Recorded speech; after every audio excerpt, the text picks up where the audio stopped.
नमस्कार दोस्तों, 19 मार्च 2022 के daily the Hindu editorial discussion में आपका स्वागत है। आज सैटरडे है, 4 आर्टिकल्स हैं। 4 में से 3 हम बहुत डिटेल में डिस्कस करेंगे। एक क्यों छोड़ रहा हूं? तो ये जो आर्टिकल है, enter the passive subject exit the active citizen, यहाँ पे ऑथर ये बोलने की कोशिश कर रहा है कि धीरे धीरे पिछले 10 सालों में लोगों की जो सवाल पूछने की काबिलियत है वो खत्म हो चुकी है।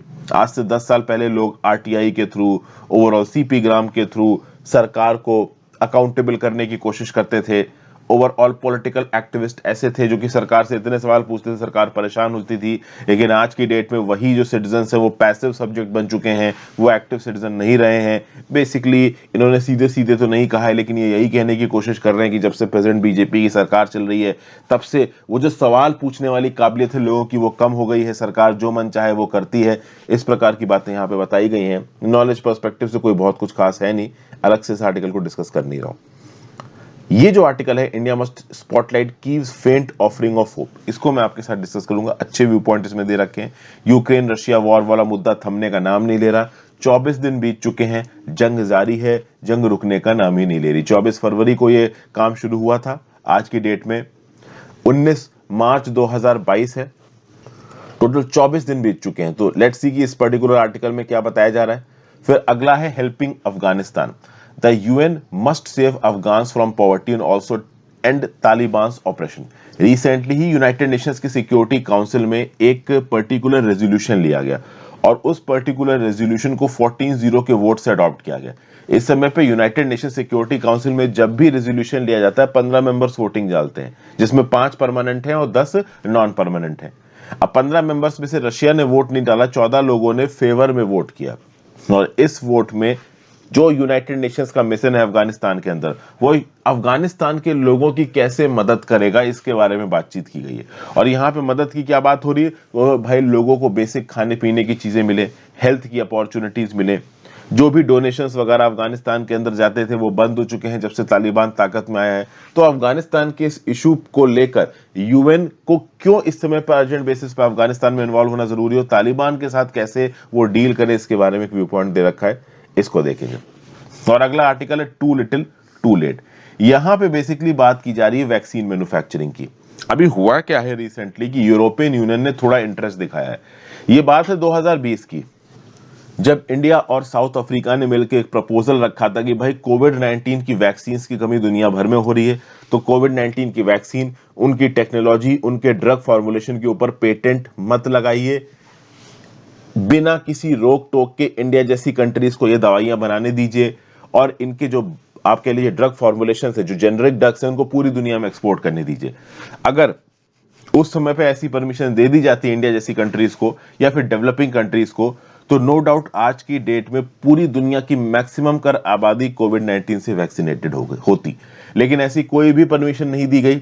उस समय पे यूएस और यूरोप जैसी कंट्रीज ने, यूरोप तो कॉन्टिनेंट, उसमें बहुत सारी कंट्रीज है, इन्होंने ओवरऑल कोविड-19 के पेटेंट ड्रग्स का कभी भी वेवर नहीं दिया। आज की डेट में वेवर देने की बात कर रहे हैं। यूएस तो सपोर्ट कर रहा है वेवर को, लेकिन यूरोपियन यूनियन एक बहुत ही लिमिटेड किस्म का वेवर दे रहा है और इस लिमिटेड किस्म के वेवर का कोई फायदा नहीं है। ये सब फर्जीवाड़ा कर रही हैं ये वेस्टर्न कंट्रीज। तो ये क्या फर्जीवाड़ा कर रही हैं? क्यों इस समय पे यूरोपियन यूनियन ने जो प्रपोजल लेके आया कि चलो भाई कोविड-19 से रिलेटेड टेक्नोलॉजीज का हम वेवर दे देते हैं, ये कोई काम का नहीं है। ऑलरेडी दुनिया भर में इस समय पे पैंडेमिक कम हो रहा है, वैक्सीन की कमी यहाँ पे है नहीं, तो क्यों यूरोपियन यूनियन का अभी का प्रपोजल बिल्कुल फर्जी है, इसको समझने की कोशिश करेंगे। तो बेसिकली ये 3 आर्टिकल्स हम लोग यहाँ पे दोस्तों डिस्कस करने वाले हैं। शुरुआत किससे करते हैं? इंडिया मस्ट स्पॉटलाइट कीव्स फेंट ऑफरिंग ऑफ होप। आगे बढ़ने से पहले वीडियो पे लाइक का बटन, दोस्तों चैनल को अब तक शेयर और सब्सक्राइब नहीं किया कर लीजिए, इंस्टाग्राम पे फॉलो कर लीजिए, टेलीग्राम ग्रुप ज्वाइन कर लीजिए, दोनों ही चीजों का नीचे डिस्क्रिप्शन बॉक्स में दिया हुआ है। ज्वाइन बटन दबा के आप यहाँ पे हेल्प भी कर सकते हैं। तो शुरुआत करते हैं। यूक्रेनियन प्रेसिडेंट वोलोदिमीर ज़ेलेंस्की ने रिसेंटली ही एक जर्मन पेपर बाइल्ड में इंटरव्यू देते वक्त ये बोला कि भाई अब हम नाटो ज्वाइन नहीं करना चाहते, हम इंसिस्ट नहीं करेंगे नाटो ज्वाइन करने को। क्यों? क्योंकि भाई भीख सी मांग रहा है यूक्रेन इस समय पे, और लिटरली अभी लेटेस्ट टाइम पे भीख मांगनी पड़ी यूक्रेन को। क्यों? क्योंकि भाई अटैक हो गया रशिया की तरफ से। अब रशिया की तरफ से अटैक हो गया तो यूक्रेन को बचाए कौन? यूक्रेन मिलिटरीली रशिया के सामने बहुत कमजोर है। तो उसने बोला कि अगर नाटो की मेंबरशिप हो जाएगी तो नाटो मेंबर्स मदद करने के लिए आ जाएंगे, लेकिन नाटो की मेंबरशिप कभी नहीं आनी थी। ठीक है ना। और ये बात अब कहीं ना कहीं वोलोदिमीर ज़ेलेंस्की को समझ में आ चुकी है। तो ज़ेलेंस्की बोल रहा है कि ठीक है भाई, हम नाटो का मेंबरशिप ज्वाइन नहीं करेंगे। ऑब्वियस सी बात है, क्योंकि उनको भी लग रहा है ना कि जब हमको अकेले ही लड़ना पड़ रहा है तो क्यों ज्वाइन करें। और यहाँ पे वोलोदिमीर ज़ेलेंस्की ने यह भी बोला कि मैं रशियन प्रेसिडेंट व्लादिमीर पुतिन के साथ बैठ के ये जो डॉनबास रीजन का स्टेटस है इसके बारे में बात करूंगा। मतलब वॉर को रोकने के लिए हम बातचीत करने को तैयार है, नाटो हम ज्वाइन करेंगे नहीं, सीधे सीधे बोल दिया। अब सबसे खास बात यह है कि ये बहुत बड़ा अनाउंसमेंट है वोलोदिमीर ज़ेलेंस्की का। रशिया के अटैक करने से पहले अगर वोलोदिमीर ज़ेलेंस्की ऐसी कोई भी बात बोल देते तो शायद ये वॉर शुरू नहीं होता, लेकिन अब वॉर शुरू हो चुका है। वॉर शुरू होने के बाद वोलोदिमीर ज़ेलेंस्की ने ये बोल दिया, उसके बाद भी ज्यादा कवरेज नहीं मिल रही इस बात को। इंडिया के मीडिया में इसको कवर किया गया, लेकिन अच्छा, यूएस ने इस चीज पे ज्यादा ध्यान नहीं दिया है। Russian foreign minister Sergei Lavrov ने एक प्रेस कॉन्फ्रेंस में बोला कि हम वोलोदिमीर ज़ेलेंस्की के इस स्टेटमेंट से थोड़ा ऑप्टिमिज्म फील कर रहे हैं, आगे आने वाले समय में थोड़ी शांति आ सकती है। लेकिन तब भी वॉर चले जा रहा है। 24 दिन जो हो चुके हैं, जंग चले जा रही है, रशियन शेलिंग करे जा रहे हैं, बम्बार्डमेंट चले जा रहे हैं। तो जब वोलोदिमीर ज़ेलेंस्की बोल चुके हैं कि हम नाटो ज्वाइन नहीं करेंगे, ओवरऑल हम डॉनबास की रीजन के ऊपर बैठ के बातचीत करेंगे, तो अब ये जंग क्यों नहीं शांत हो रही? अब पुतिन यहां पे बातचीत क्यों नहीं कर रहे? तो उसका सिंपल रीजन ये है कि मैटर्स एक लिमिट से ज्यादा आगे बढ़ चुके हैं। रशियन प्रेसिडेंट व्लादिमीर पुतिन एक बहुत बड़ा रिस्क ऑलरेडी ले चुके हैं, और अब सिर्फ बातचीत करने के लिए इतना जो मुश्किल डिसीजन उन्होंने लिया है उस पे वो रिवर्ट कर जाएं, इसका कोई मतलब नहीं है। सबसे खास बात यहाँ पे ये है कि जब वोलोदिमीर ज़ेलेंस्की ने बोला कि हमको नाटो नहीं ज्वाइन करना है, हम बैठ के बातचीत करेंगे, तो ये सारे French negotiators, sorry western negotiators, जैसे French president Emmanuel Macron, German chancellor Olaf Scholz, ये कहाँ गायब हो गए? वॉर शुरू होने से पहले ये सारे के सारे लीडर्स निगोशिएट कर रहे थे। जब यहाँ पे वोलोदिमीर ज़ेलेंस्की ने ओपनली बोल दिया कि भाई मैं नाटो ज्वाइन नहीं करूंगा, मैं ओवरऑल यहाँ पे रशिया के साथ बैठ के बातचीत करने के लिए तैयार हूं, तब इन वेस्टर्न निगोशिएटर्स को प्ले में आना चाहिए था, रशिया के ऊपर प्रेशर डालना चाहिए था। हो सकता है बैक एंड में वो डाल भी रहे हो, लेकिन पुतिन सुन ही ना रहे हो, तो ओपनली वो ना इस बात को एक्नॉलेज कर रहे हो। ओपनली एक्नॉलेज करेंगे तो नाक कटेगी पूरी दुनिया में कि हम भाई व्लादिमीर पुतिन को फोन कर रहे हैं, वो हमारा फोन ही नहीं उठा रहा है। तो इस समय पे वोलोदिमीर ज़ेलेंस्की ने ये जो भी स्टेप आगे चला है, शायद ये थोड़ा सा लेट हो गया, ठीक है ना। मिस्टर पुतिन भी यहाँ पे ज़ेलेंस्की से मिलने में ज्यादा इंटरेस्टेड नहीं लग रहे हैं। क्या चाहते हैं मिस्टर पुतिन? क्या वो यूक्रेन में कोई नया रिजाइम इंस्टॉल करना चाहते हैं, या फिर एक ऐसा रिजीम इंस्टॉल करना चाहते हैं जो प्रो मॉस्को हो, जैसा कि बेलारूस में इस समय पे इंस्टॉल हो रखा है? एक्चुअली में इस समय पे व्लादिमीर पुतिन क्या चाह रहे हैं, किसी को भी यहाँ पे नहीं पता है। लेकिन बात यह है कि लॉन्ग टर्म में इस पूरे की पूरे जंग में व्लादिमीर पुतिन विल बी, आप कह लो the sole loser. Sole loser नहीं, मतलब एक बहुत बड़े लूजर की तरह यहाँ पे व्लादिमीर पुतिन सामने निकल के आएंगे। क्योंकि एक्चुअली में अभी किसी को पता नहीं कि व्लादिमीर पुतिन का ऑब्जेक्टिव क्या है। क्या पुतिन एक फ्रेंडली गवर्नमेंट इंस्टॉल करना चाहते हैं कीव के अंदर? कुछ लोग तो ये बोल रहे हैं कि पुतिन को कैंसर है, तो खुद मरने वाला है, तो पूरी दुनिया मरे, उसे कोई फर्क नहीं पड़ता। कुछ समझता नहीं आ रहा व्लादिमीर पुतिन क्या चाहता है। तो या तो व्लादिमीर पुतिन यूक्रेन के अंदर एक फ्रेंडली रिजीम को स्थापित करना चाहता है कि हाँ भाई ये फ्रेंडली रिजीम हो जाएगा तो मॉस्को के अगेंस्ट कुछ भी नहीं होगा, नाटो एक्सपेंशन नहीं होगा। नाटो एक्सपेंशन तो वैसे नहीं होगा, सीधे बोल दिया वोलोदिमीर ज़ेलेंस्की ने। दूसरा, या तो पुतिन ये चाहते हैं कि हम कीव के ऊपर कब्जा कर लें, सोवियत जैसा एम्पायर फिर से बनाए। तो क्या ऐसा कर सकता है रशिया? शायद रशिया कल की डेट में अटैक करके यूक्रेन कब्जा ले, लेकिन यूक्रेन को कब्जाना अलग बात है और उसके ऊपर अपना कब्जा जमाना अलग बात है। यूक्रेनियंस प्राउड पीपल है, वो इस समय पे पूरी तरीके से लड़ रहे हैं, नेशनलिज्म से भरे हुए हैं, रशिया के अटैक से वो डर नहीं रहे। तो कल की डेट में मान लो रशिया यूक्रेन को कब्जा भी लेता है, तो क्या यूक्रेन के ऊपर अपना राज चला पाएगा रशिया? ऑब्वियस सी बात है, नहीं चला पाएगा। यूक्रेनियंस फिर से रिवॉल्ट में उठेंगे, रशिया के सोल्जर्स के लिए राज करना मुश्किल हो जाएगा। तो रेजिस्टेंस तो रहेगा कल की डेट में अगर रशिया यूक्रेन को कब्जा भी लेता है तो। और ओवरऑल अगर आप देखो तो रशिया के अंदर पुतिन के अगेंस्ट जो वॉइसेस हैं बढ़ने लगी होंगी। इंटरनेशनल सैंक्शंस के चलते जो पुतिन के क्लोज एड्स हैं, बिजनेसमैन हैं, जो उनके कैबिनेट के मेंबर्स हैं, उन सब के ऊपर कहीं ना कहीं सैंक्शंस लगे, और ये सैंक्शंस उन लोगों को पसंद नहीं आ रहे होंगे। उनमें से बहुत सारे लोग होंगे जो वॉर के अगेंस्ट होंगे। जो बड़े बड़े बिजनेसमैन है रशिया के, वो थोड़ा चाहेंगे यार वॉर हो, उनका तो पूरा बिजनेस ठप हो गया, धंधा ठप हो गया। तो लॉन्ग टर्म में अगर ये पूरी की पूरी केओस जारी रहती है तो पुतिन के अगेंस्ट जो अपोजिशन है रशिया में वो बढ़ेगा, और हो सकता है पुतिन के अगेंस्ट कूप हो जाए, हो सकता है पुतिन को क्रेमलिन से निकाल के बाहर फेंका जाए, कुछ भी हो सकता है यहाँ पे। अच्छा, एक बड़ा जबरदस्त व्यू पॉइंट दिया यहाँ पे ऑथर ने, चिन्मय आर घरे खान जी ने। ये बोल रहे हैं कि भाई देखो, जो वेस्ट है वो चाहेगा कि रशिया में एक लंबे समय तक जंग चले, क्योंकि जब रशिया में एक लंबे समय तक जंग चलेगी तो रशिया की इकोनॉमिक हालत बहुत बिगड़ जाएगी, और इतनी बिगड़ी इकोनॉमिक हालत से रिकवर करने के लिए रशिया को कैपिटलिस्ट कंट्रीज के ग्रुप में आना पड़ेगा, कैपिटलिस्ट डेमोक्रेसी बनना पड़ेगा रशिया को। अभी जो रशिया एक प्रकार की नाम की डेमोक्रेसी बनी हुई है वो हटा के प्रॉपर डेमोक्रेसी रशिया को बनना पड़ेगा। ये यहां पे शायद कुछ वेस्टर्न प्लेयर समझ रहे हो। क्या चाइना ऐसा चाहेगा? चाइना ऐसा नहीं चाहेगा। देखिए, चाइना रशिया दो ऐसे मेंबर्स हैं जो डेमोक्रेसीज नहीं है। चाइना तो प्रॉपर अथॉरिटेरियन रिजीम है, कम्युनिस्ट पार्टी ऑफ चाइना का वहां पे राज चलता है। रशिया में नाम की डेमोक्रेसी है, इलेक्शन वगैरह होते हैं, लेकिन ऐसा माना जाता है कि इन इलेक्शंस को इंजीनियर करके व्लादिमीर पुतिन हर बार इलेक्शन जीत जाता है। तभी तो पिछले 20-25 साल से वो गद्दी पर बैठा हुआ। बीच में कुछ दिन के लिए अपने एक डेप्यूटी को उसने प्राइम मिनिस्टर बना दिया, प्रेसिडेंट बना दिया, फिर से वो गद्दी पर बैठ गया। तो कुल मिला के ओवरऑल लॉन्ग टर्म में यहां पे यूएस चाहेगा कि वॉर चलता रहे, क्योंकि वॉर चलता रहा व्लादिमीर पुतिन के अगेंस्ट अपोजिशन बढ़ेगा। कल की डेट में व्लादिमीर पुतिन को गद्दी से हटाया जा सकता है, रशिया बर्बाद हो जाएगा। उसकी बर्बादी को ठीक करने के लिए वहां पे कैपिटलिस्ट डेमोक्रेसीज को सेटअप करना पड़ेगा। तो ये वेस्टर्न व्यू पॉइंट बता रहे हैं। चाइना नहीं चाहता कि एक लिमिट से ज्यादा यहां पे जंग चले, क्योंकि अगर एक लिमिट से ज्यादा जंग चली रशिया के अंदर तो कल की डेट में रशिया में डेमोक्रेसी आने के, प्रॉपर डेमोक्रेसी आने के बहुत चांसेस हैं।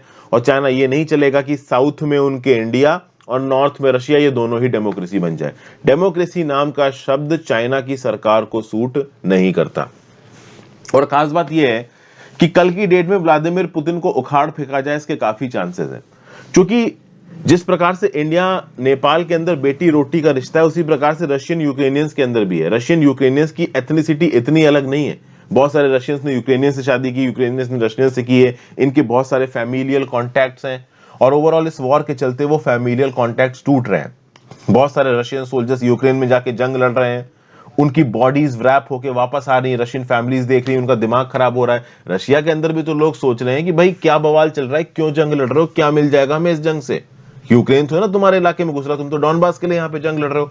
तो कल की डेट में ये जो रशिया के अंदर अभी के लिए व्लादिमीर पुतिन के अगेंस्ट प्रोटेस्ट चल रहे हैं कि तुम ये जो जंग कर रहे हो ये गलत कर रहे हो, ये प्रोटेस्ट इंटेंसिफाई हो सकते हैं, और एक लिमिट के बाद रशिया की फोर्सेस इन प्रोटेस्ट को दबा नहीं पाएंगी।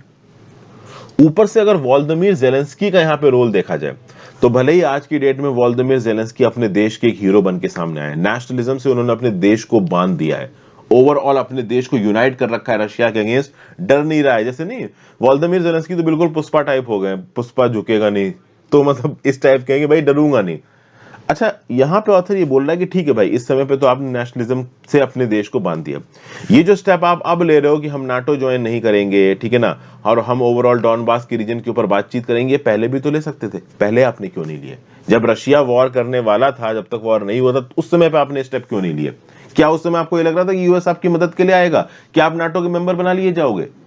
रशिया इतने लंबे समय से लाखों सोल्जर्स डॉनबास के रीजन के पास बॉर्डर करके खड़ा था, तो आपको थोड़ा बहुत तो आइडिया होना चाहिए ना कि रशिया आप पे अटैक कर सकता है। तो यहां पे कहीं ना कहीं वोलोदिमीर ज़ेलेंस्की की लीडरशिप में कमी रही है। वोलोदिमीर ज़ेलेंस्की सही समय पे ये समझ नहीं पाए कि रशिया अटैक कर सकता है, रशिया ने अटैक कर दिया, हमारी मदद के लिए कोई नहीं आएगा, हमारी मदद के लिए कोई नहीं आएगा, तो एक समय के बाद, लाखों जाने खोने के बाद, शायद मुझे डॉनबास का रीजन देना पड़े, शायद मुझे नाटो ज्वाइन करने की जो हमारी अपील है इसको छोड़ना पड़े। और क्या नाटो ज्वाइन करना यार, एक ऐसे ग्रुप को ज्वाइन करने का क्या फायदा जो तुम्हारी मदद के लिए ओपनली यहां पे आ ही नहीं रहा। तो कहीं ना कहीं ओवरऑल वोलोदिमीर ज़ेलेंस्की से भी यहां पे गलती हुई है। भले इस समय पे उनको नेशनलिज्म से भरा माना जा रहा है, यूक्रेन का वॉर हीरो माना जा रहा है, बट लीडरशिप फ्रंट पे वोलोदिमीर ज़ेलेंस्की से गलती हुई है। एक लीडर को दूरदर्शी होना चाहिए, उसको दिखना चाहिए कि आगे आने वाले समय में उसके देश के अंदर क्या हो सकता है, उसको प्रैक्टिकल डिसीजन लेने चाहिए। लेकिन ये प्रैक्टिकल डिसीजन वोलोदिमीर ज़ेलेंस्की ने नहीं लिए। ऐसा नहीं है कि इनको पता नहीं होगा कि ये होने वाला है, हो सकता है इनको पता हो, बट आप कमजोर नहीं दिख सकते ना। अब आर्मेनिया के पास से नगोर्नो काराबाग का इलाका चला गया अजरबैजान के पास। आर्मेनिया की सरकार ने बीच में जंग रोक दी, थोड़ी बहुत हार मार ली, तो आर्मेनिया के लोगों ने आर्मेनिया की सरकार को बहुत गरियाया।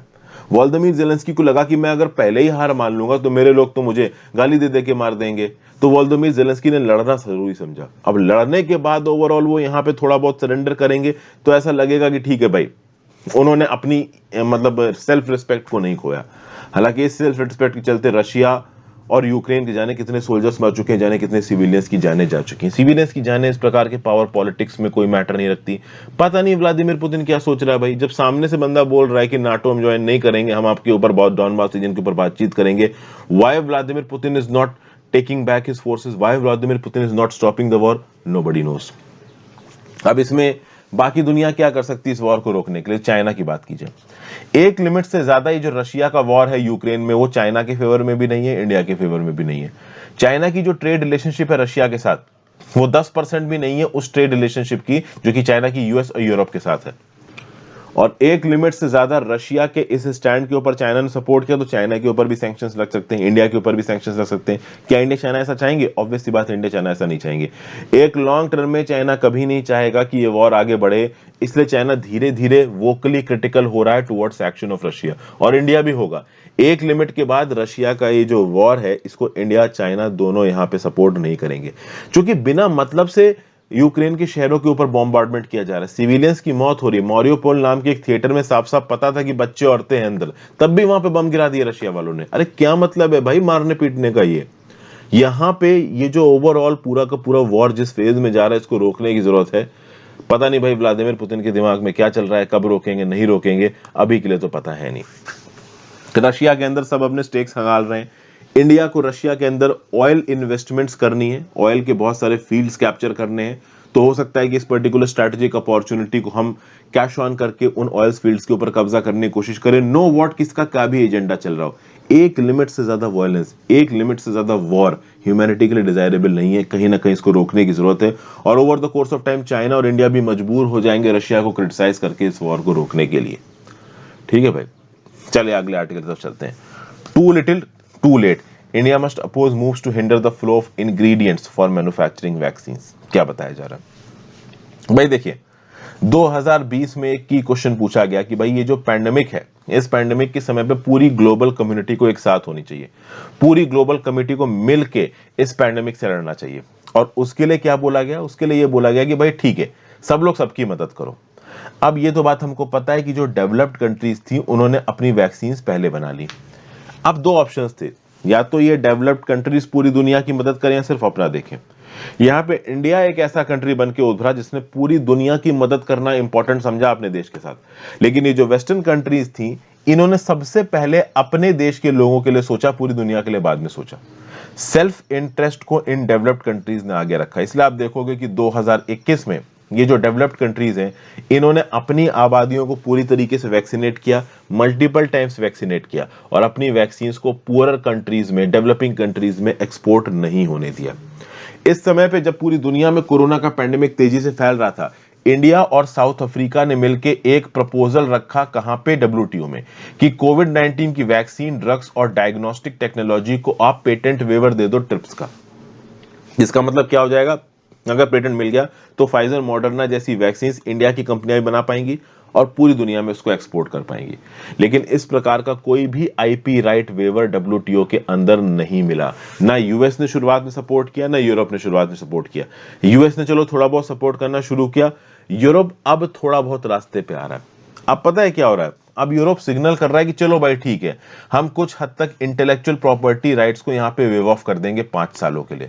यहां पे फर्जीवाड़ा की हद है, ठीक है ना, बेवकूफ बनाने की हद है, डबल स्टैंडर्ड्स की हद है।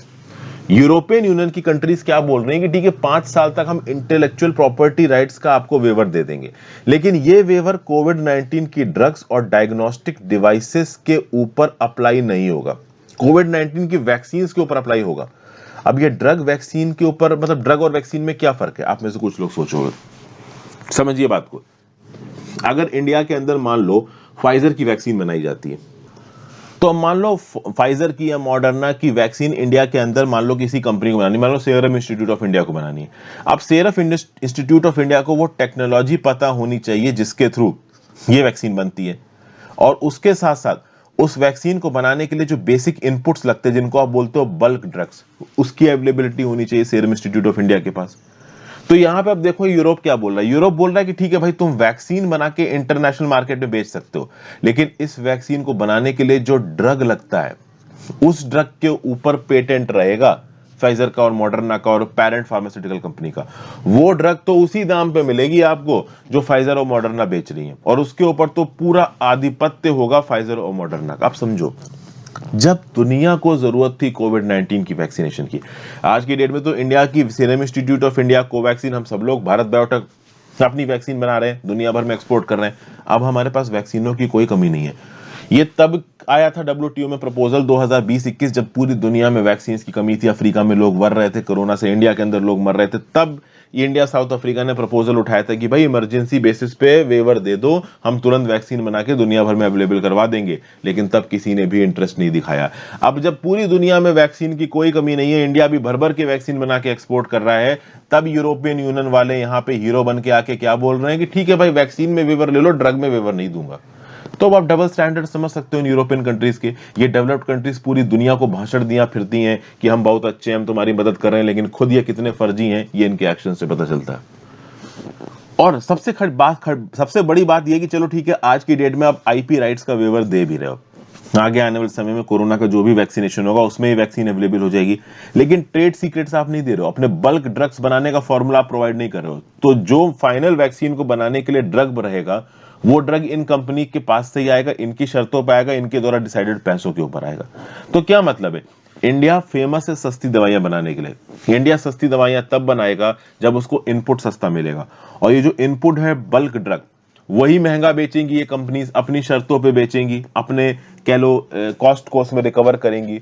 तो फिर इंडिया सस्ती दवाइयां कैसे बनाएगा? उसके बाद भी इंडिया महंगी ही दवाइयां बनाएगा। इंडिया कंपल्सरी लाइसेंसिंग के मैकेनिज्म को यहाँ पे लेके आ सकता है। कंपल्सरी लाइसेंसिंग के चलते मतलब हम इमरजेंसी कंडीशंस में ओवरऑल किसी दूसरे की टेक्नोलॉजी को इस्तेमाल करके ड्रग बना के बेच सकते हैं अपने मार्केट्स में। लेकिन कंपल्सरी लाइसेंसिंग को इंडिया ने जब सबसे ज्यादा सीवियर था पैंडेमिक तब नहीं यूज किया, तो अब क्यों यूज करेंगे? अब तो उतना सीवियर है भी नहीं। तो भले ही भारत सरकार ड्रग और डायग्नोस्टिक्स के एक्सेस को फैसिलिटेट करने के लिए हमेशा वोकल रही है, हमेशा डेवलपिंग कंट्रीज और लीस्ट डेवलप्ड कंट्रीज के कॉज को हमने चैंपियन किया है, लेकिन उसके बावजूद भी अगर आप देखें कि भाई ये जो डेवलप्ड कंट्रीज हैं ये अपने स्टांस से बिल्कुल भी डाइल्यूट नहीं हो रहे हैं, ये ओवरऑल अपनी बादशाहत को टेक्नोलॉजी फ्रंट पे बने देना चाहते हैं, फ्लो ऑफ इंग्रेडिएंट्स को ब्लॉक करके अपनी टेक्नोलॉजीज अपने पास ही रखना चाहते हैं, अपने ट्रेड सीक्रेट्स प्रोवाइड कर नहीं रहे हैं, बस ड्रग्स देख के ये पपलू दे दे रहे हैं कि तुम वैक्सीन बना के बेच लो। ठीक है, तो ये ओवरऑल इस आर्टिकल को हमने डिस्कस किया। यूरोपियन यूनियन के डबल स्टैंडर्ड्स को हमने देखा जब वैक्सीन टेक्नोलॉजी की बात है। यूएस भी कोई बहुत दूध का धुला नहीं है। अगले आर्टिकल की तरफ चलते हैं, हेल्पिंग अफगानिस्तान। तो रिसेंटली ही यूनाइटेड नेशंस के सिक्योरिटी काउंसिल ने एक डिसीजन लिया, बेसिकली एक नया मैंडेट लिया। किस चीज का मैंडेट? कि यूनाइटेड नेशंस ऑर्गेनाइजेशन अफगानिस्तान में कैसे काम करेगा। तालिबान के आने के बाद से अफगानियों के हालात बहुत ज्यादा खराब है, और चूंकि तालिबान की जो सरकार है वो बहुत ही डिक्टेटोरियल सरकार है, बिल्कुल ही कोर फंडामेंटल आप कह लीजिए रिलीजियस, और कहते हैं ना कि बिल्कुल ही एक्सट्रीम प्रिंसिपल के हिसाब से वो रूल कर रहे हैं, तो इसलिए उनको रिकॉग्निशन अभी मिल नहीं पाया है, और जल्दी मिलेगा इसके चांसेस है नहीं। इस बीच में अफगानिस्तान के लोगों के हालात बहुत बुरे हैं, तो उनकी मदद करने के लिए यूएनएससी में एक रेजोल्यूशन पास हुआ जिसमें 5 परमानेंट मेंबर्स और 10 नॉन परमानेंट मेंबर्स ने वोट डाला। एक रशिया ने वोट से एब्सटेन किया, बाकी कंट्रीज ने फेवर में वोट किया 14-0 से। और इसके बाद जो भी यूनाइटेड नेशंस का मिशन है अफगानिस्तान के अंदर, वो अब अफगानिस्तान के अंदर काम करेगा किस चीज के ऊपर? जेंडर इक्वालिटी को प्रमोट करने के लिए, वुमेन और गर्ल्स के एम्पावरमेंट के लिए, ह्यूमन राइट्स को प्रमोट करने के लिए, और इंक्लूसिव और रिप्रेजेंटेटिव गवर्नमेंट लाने के लिए। अब यहां पे तालिबान को सीधे सीधे नहीं बोला गया है, लेकिन जितने भी पॉलिटिकल प्लेयर्स हैं, जितने भी रेलेवेंट स्टेक होल्डर्स हैं on ground in Afghanistan and Kabul, उनके साथ तो देखो आपको डीलिंग करनी ही पड़ेगी अगर इस प्रकार के मिशन को अफगानिस्तान के अंदर इंप्लीमेंट करना है। तो अब बेसिकली आप बोलोगे कि वुमेन एंड गर्ल्स की मदद कैसे करेगा ये मिशन? तो भाई सबसे पहले उन तक खाना पहुंचाना, उनके पास प्रॉपर हेल्थ और मेडिकल फैसिलिटीज पहुंचाना, ये सब बहुत जरूरत है। उनको एजुकेशन प्रोवाइड करवा पाना, तो सबसे पहले तो ये यूएन मिशन ये करेगा, और खाना पीना पहुंचाएगा, हेल्थ और एजुकेशन फैसिलिटीज, मेडिकल किट्स पहुंचाएगा। तो ऑब्वियस सी बात है इसमें तालिबान भी कोई ज्यादा प्रॉब्लम क्रिएट नहीं करेगा। वैसे तो देखो तालिबान ने इंटरनेशनली हेल्प मांगी है, लेकिन इस हेल्प के बदले तालिबान डेमोक्रेसी लाने को तैयार नहीं है, अफगानियों को बेसिक राइट्स देने को तैयार नहीं है। हालांकि इनका राज इतना एक्सट्रीम नहीं है जितना 1990s में था। 1990s में भी गर्ल्स और वुमेन को एजुकेशन लेने से मना कर दिया गया था, वर्क पे जाने से मना कर दिया गया था। इस बार भी कुछ ऐसा ही है। हालांकि इस बार अगर आप देखो तो एलिमेंट्री स्कूल्स तक जाने की परमिशन दी गई है लड़कियों को, लेकिन जो लड़कियां एक एज से ज्यादा बड़ी हैं उनकी शादी पे ज्यादा फोकस किया जा रहा है, उनको स्कूल नहीं जाने दिया जा रहा है। जो भी लेडीज अफगानिस्तान के अंदर पहले काम करती थी उनको बहुत लिमिटेड सेक्टर्स में काम करने की परमिशन दी गई है। हेल्थ केयर और एजुकेशन जैसे कुछ ही सेक्टर्स हैं जहां पे वर्किंग वुमेन अलाउ की गई हैं, बाकी हर जगह से जहां जहां पे भी वुमेन नौकरियां करती थी उनकी नौकरियां छुड़ा दी गई हैं। तो नो डाउट तालिबान का राज इंक्लूसिव नहीं है, फंडामेंटलिज्म है। तो ऑब्वियस सी बात है उनको लेजिटिमेसी नहीं मिल सकती इंटरनेशनल कम्युनिटी से। तो इंटरनेशनल कम्युनिटी ने तालिबान को लेजिटिमेसी नहीं दी है। लेकिन इंटरनेशनल कम्युनिटी को यह भी समझना जरूरी है, और कहीं ना कहीं वो समझ रहे हैं कि एक बहुत बड़ी ह्यूमैनिटेरियन क्राइसिस चल रही है अफगानिस्तान के अंदर। अफगानिस्तान के एक्सपेंडिचर का 2/3 हिस्सा आता था डोनेशंस के थ्रू, जब तालिबान पावर में आया था उससे पहले। और जब से तालिबान पावर में आ गया, चूंकि इनके पास लेजिटिमेसी नहीं है, वो पैसा आना भी बंद हो गया है। लगभग $9 बिलियन के अफगानिस्तान के एसेट्स को यूएस ने फ्रीज कर लिया। यहाँ पे 38 मिलियन, लगभग 3 करोड़ 80 लाख की जो आबादी है अफगानिस्तान की, उसमें से केवल 2% लोग के पास खाने के लिए प्रॉपर खाना है, बाकी सब कहीं ना कहीं भुखमरी गरीबी से मर रहे हैं। अफगानिस्तान की इकोनॉमी 30% सिकुड़ गई है, और मिड 2022 तक अफगानिस्तान का हर इंसान पॉवर्टी के ग्रिप में होगा।